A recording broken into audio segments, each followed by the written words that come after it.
meets Jan Diomande. And trust me, his journey with Real Madrid is wild. So Real Madrid just spent 140 million euros on a kid that was just playing soccer in Florida 2 years ago. He was born in Abidjan, Ivory Coast. And growing up, his family didn't exactly have money like that. See, the thing is, he wasn't coming through a traditional European academy at the age of 8 or 10. At just 9 years old, he left home to go train at an academy near the Ghana border. Just imagine that. 9 years old, leaving your family because you're chasing a football dream. Then at 15, he moves from the Ivory Coast to the United States, Daytona Beach in Florida. So he attended DME Academy. He also played soccer in high school and even played in the United Premier Soccer League. But here's the thing, Europe still wasn't calling. He went on trial with different clubs, including clubs in England, and kept hearing no. Eventually, his visa expired and he had to go back home to the Ivory Coast. At that point, you could have looked at his story and said,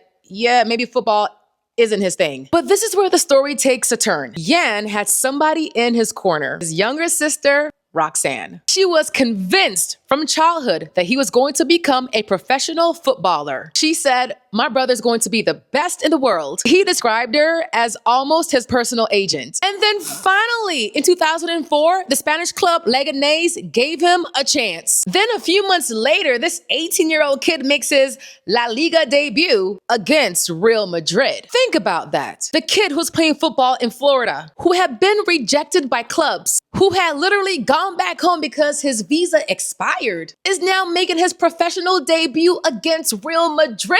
And then it gets even crazier. He scores twice in just 10 games for the Leganés. Then RB Leipzig comes calling. That's Germany, by the way. This is where he exploded. He becomes one of the league's breakout young stars. Then he represents the Ivory Coast at the 2026 World Cup. And now, Real Madrid, 19 years old. But there's something about the story that makes it so much deeper because Roxanne didn't get to see any of this. She never got to see him play. Just weeks after Jan made his La Liga debut against Real Madrid, he got a phone call from back home. His sister had passed away. She was only 15 years old. Jan says somebody spiked her drink while she was at a party back home in the Ivory Coast. She became ill and never woke up. And this part, honestly, broke my heart. Because in the letter he wrote to her, he says he didn't even cry when he found out. He was just numb. And he said something that really stuck with me. He wrote this: everything I do on the football pitch,